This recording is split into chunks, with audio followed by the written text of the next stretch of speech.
ই আলম বুলাও নায়া হাগাই আলম বুলাও নায়া तंग इली अरे किरे आलम बुलाओ नया बना है वो मुंडा भी आ सकता है, जो हिंदू बन गया वो मुंडा भी आ सकता है, जो मुस्लिम बन गया वो मुंडा भी आ सकते हैं अगर वो मुंडा जाति से है। तो इसमें धर्म कर्म की किसी तरह की भेदभाव नहीं रखा जाएगा। देखिए आज हम लोग का आदिवासी लोग का हिरदली स्थलीय करमटोली दुमकुड़िया भवन में 114वां CNT SPT एक्ट का जन्म दिवस मनाने का एक मुझे अवसर मिला। यहाँ के मुंडाओं के साथ में हम लोग ने विचार मंथन चिंतन किए कि CNT SPT एक्ट हमारा आदिवासियों का कितना लाभदायक है और CNT एक्ट क्यों बना, क्यों ज़रूरत पड़ा और किसका देन है। इस पर विचार मंथन हुआ और सारे लोगों, कुछ मुख्य वक्ता लोग था, बहुत लोगों को सिखाया, मुझे भी सीखने का मौका मिला और मैंने भी 2 शब्द रखा और सब लोग ने, सारे मुंडा आदिवासी मुंडा परिषद के लोग मिलकर के कहा कि CNT SPT एक्ट आदिवासियों का एक रीढ़ की हड्डी है, इसमें किसी तरह की संशोधन की ज़रूरत नहीं है। CNT एक्ट के रहते हुए ही हमारे मुंडा समाज के लोगों का जीवन स्तर को कैसे बेहतर किया जा सकता है, इस पर हम लोग ने मंथन किए और आने वाले दिन में ये आदिवासी मुंडा राष्ट्रीय परिषद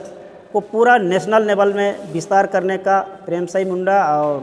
लक्ष्मीनारायण मुंडा जी के नेतृत्व में विस्तार करने का एक निर्णय हुआ, जिसमें पूरा झारखंड के खूंटी, सरायकेला, सिंहभूम, सिमडेगा, जहाँ जहाँ भी मुंडा लोग हैं उन मुंडा लोगों को जोड़ने का एक चिंतन मंथन हुआ। और अगला बार 3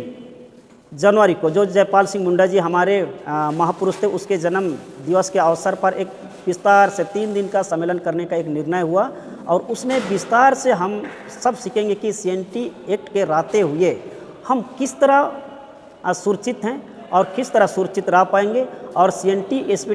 CNT एक्ट में किसी तरह का छेड़छाड़ होना चाहिए या नहीं होना चाहिए। इन सारी मुद्दों पर आने वाले दिनों में विचार मंथन होगी और जिसमें सारे मुंडा जाति के लोगों को जोड़ने का एक प्लान बनाया गया है। इसमें धर्म कर्म की बात नहीं होगी, जो ईसाई बना है वो मुंडा भी आ सकता है, जो हिंदू बन गया वो मुंडा भी आ सकता है, जो मुस्लिम बन गया वो मुंडा भी आ सकते हैं अगर वो मुंडा जाति से है। तो इसमें धर्म कर्म की किसी तरह की भेदभाव नहीं रखा जाएगा। इसमें मुंडा अगर आप हैं तो मुंडा परिषद में आप जुड़ सकते हैं, किसी तरह का धर्म कर्म का भेदभाव इसमें नहीं रखा जाएगा। मुंडा जाति के लोगों का आर्थिक रूप से कैसे उत्थान होगा, शैक्षणिक रूप से कैसे उत्थान होगा और मुंडा जनजाति के लोगों का ज़मीन को कैसे सुरक्षित रखा जाएगा, इन्हीं बातों पर आज विचार मंथन हुआ और आने वाला दिन में पूरा ये संगठन को विस्तार रूप से रखा जाएगा और सारे मुंडाओं को निमंत्रण दिया जाएगा और मोराबादी में एक 3 दिवसीय बड़ा सा सेमिनार करने का एक वो फैसला हुआ। कि जितने भी हमारे खूंटी जिला में सबसे ज़्यादा बाज़ारों में हाटों में बहुत ज़्यादा हड़ियाँ दारू की बिक्री होती है, उन तमाम मुंडाओं को भी इस CNT एक्ट के बारे में जानकारी दिया जाएगा और मैं तमाम उन खूंटी, अड़की, तोरपा, रनिया, सिंहभूम, सरायकेला, खास करके मुंडा बहुल क्षेत्र के मुंडाओं से मैं अपील करता हूं कि आप नाशा पान ज़्यादा मत करें। आप पूजा पाठ में हड़िया का यूज करते हैं, उसको प्रसादी के रूप में पिए, उसको नशा के रूप में मत लीजिए, ताकि आप अपने अधिकारों को भी जानें। CNT एक्ट क्या है हम लोग का और CNT एक्ट रहते हुए हमारी ज़मीन, हमारी भाषा, हमारी परंपरा कितने सुरक्षित रह पाएगा, इन अधिकारों को आपको समझना होगा। इसलिए बाज़ारों में बिक रही हड़िया और दारू पर लीला क्रीड़ा यानी मतवालापन मत कीजिए, अपने हक और अधिकारों को जानें। इसी संदर्भ में मैं 2 लाइन, क्योंकि मैं जब भी कुछ बोलता हूँ गाता हूँ, मैं आप लोगों को हड़िया दारू से आज़ादी दिलाने के लिए 2 लाइन इस चैनल पर गाऊंगा। आप ज़रूर मेरे गाना को सुन करके हड़िया दारू से थोड़ा दूर रहने की कोशिश करिए। ई आलम बुलाओ नया हागाई आलम बुलाओ नया तंग इली